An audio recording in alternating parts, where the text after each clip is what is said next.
wabarakatuh. Selamat datang di podcast mata kuliah studi kelayakan bisnis bersama saya Hira Oresti. Kali ini kita udah ada di pertemuan ke-12. Di pertemuan ke-12 ini saya khusus akan membahas mengenai format penulisan laporan studi kelayakan bisnis. Sebenarnya masih ada 2 aspek lagi yang akan kita pelajari, tapi saya cut dulu, kita belajar tentang format penulisannya terlebih dahulu seperti apa. Jadi jika dirangkum dengan secara sederhana, untuk format penulisan laporan studi kelayakan bisnis itu terdiri dari mulai dari sampul sampai lampiran. Seperti yang tertera di layar, ada halaman daftar isi, kemudian daftar tabel seperti itu, dan kemudian ada ringkasan eksekutif. Nah, ringkasan eksekutif ini mungkin lebih dikenal dengan abstrak kalau di penulisan karya ilmiah yang lain atau skripsi ya. Nah, jadi ringkasan eksekutif itu berisi summary dari seluruh isi laporannya. Kemudian bab 1 itu terdiri dari yang mengenai latar belakang bisnis, yang terdiri dari latar belakang pendirian bisnisnya, kemudian lokasi, visi, misi, dan tujuan, kunci kesuksesan bisnis, sampai deskripsi produknya. Nah, kemudian dilanjutkan di bab 2 sampai bab 5, ini yang berkaitan tentang kajian-kajian aspeknya.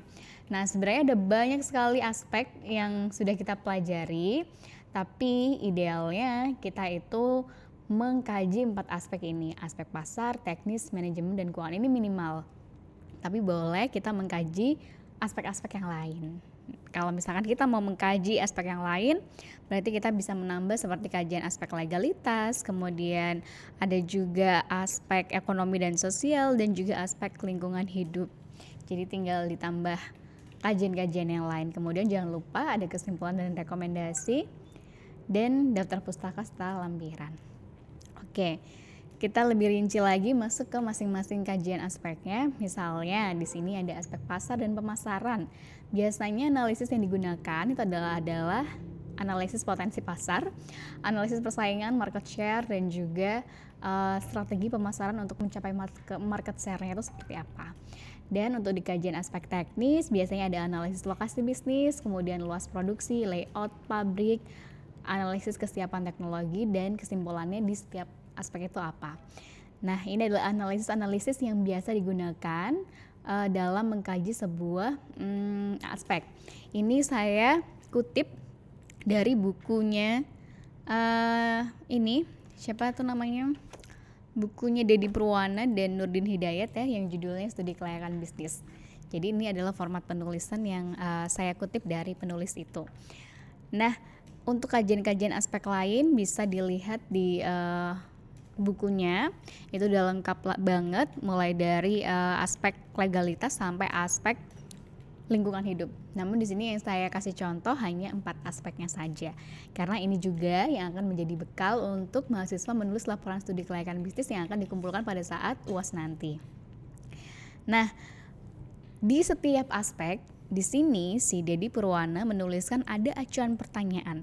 Nah, acuan pertanyaan ini digunakan untuk memandu kita dalam melakukan kajian pada saat melakukan analisis studi kelayakan bisnis. Nah, misalnya di kajian aspek teknis. Nah, kita di kajian aspek teknis ini itu ada 3 poin yang harus kita pelajari atau kaitannya. Yang pertama terkait lokasi usaha. Nah, ini adalah pertanyaan-pertanyaan yang bisa ditanyakan pada waktu kita menulis laporan studi kelayakan bisnis. Misalnya, bahan baku apa saja yang diperlukan untuk memproduksi barang dan jasa dalam bisnis yang akan dijalankan.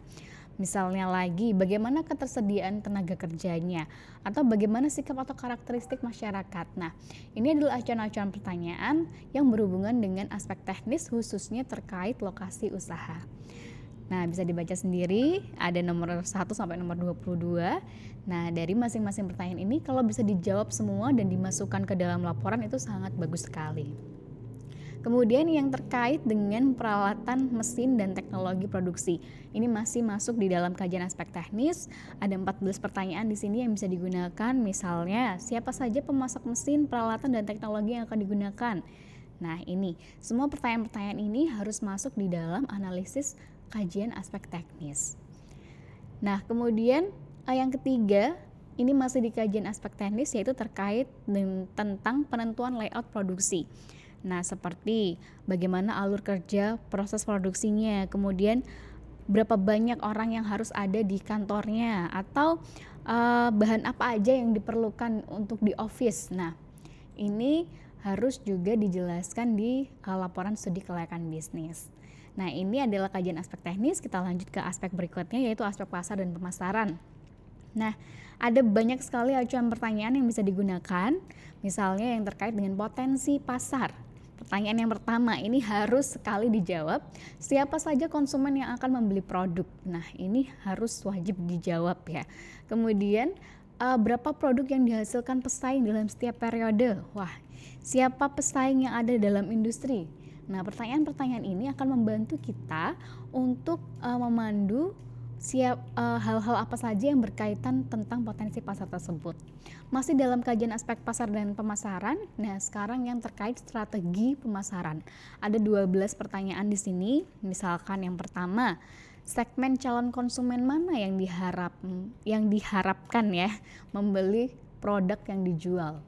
Dan masih ada banyak sekali pertanyaan yang bisa dijadikan acuan untuk menulis laporan studi kelayakan bisnis. Kemudian aspek berikutnya ini adalah aspek yang sangat rumit, yaitu kajian aspek finansial. Yang pertama terkait sumber pendanaannya. Kita bisa menggunakan pertanyaan dari mana aja sumber modal yang akan digunakan untuk menjalankan bisnis ini, atau siapa aja sih pihak-pihak yang bakalan ikut andil dalam penyertaan modal usahanya nanti. Nah, masih ada pertanyaan-pertanyaan lain yang bisa dijadikan acuan untuk sumber pendanaan. Kemudian terkait biaya investasi masih di kajian aspek finansial, kita bisa memberikan acuan pertanyaan seperti siapa pihak yang dapat diajak kerjasama dalam merekrut pegawai. Kemudian berapa biaya yang diperlukan untuk menyewa tanah, gedung atau bangunan, atau kalau sewa gimana.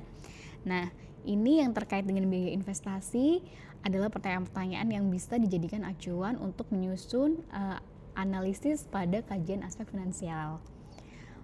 Ini masih terkait biaya investasi, ternyata banyak sekali ya untuk biaya investasi acuan pertanyaan yang bisa digunakan. Ada 24 pertanyaan yang bisa digunakan untuk memancing apa aja sih yang harus aku tulis. Biasanya kita bingung kan mau nulis apa gitu. Nah, ini adalah acuan-acuan pertanyaan yang bisa dijadikan sebagai guide ya. Kemudian untuk biaya operasional, ini ada 13 pertanyaan yang bisa digunakan. Yang pertama mungkin ada bahan-bahan apa saja yang diperlukan untuk menjalankan bisnis. Ini penting juga ya. Kemudian yang terakhir ada kajian aspek manajemen dan organisasi. Nah, di sini yang berkaitan dengan manajemen ada 13 pertanyaan yang bisa dijadikan acuan, seperti misalnya kapan waktu mulai setiap pelaksanaan tahap pekerjaan, berapa lama sih waktu pelaksanaan setiap tahap pekerjaannya itu. Ini yang berkaitan dengan manajemen. Kemudian yang berkaitan dengan SDM. Jadi aspek manajemen dan organisasi itu beda ya antara manajemen dan SDM.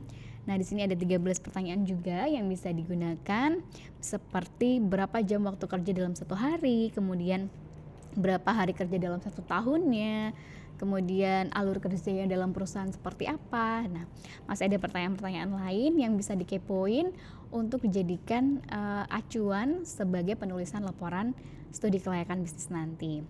Jadi harapan saya dengan acuan-acuan pertanyaan tersebut udah nggak bingung lagi mau menulis apa di setiap aspeknya. Banyak sekali yang bilang saya bingung di kajian aspek ini saya mau nulis apa ya. Nah, pertanyaan-pertanyaan ini akan membantu Anda untuk menulis dengan baik laporan studi kelayakannya. Oke, saya rasa itu sudah cukup. Untuk kurang lebihnya bisa kita didiskusikan di Google Classroom atau langsung aja chat saya by WhatsApp. Sekian, saya rasa cukup. Wassalamualaikum warahmatullahi wabarakatuh.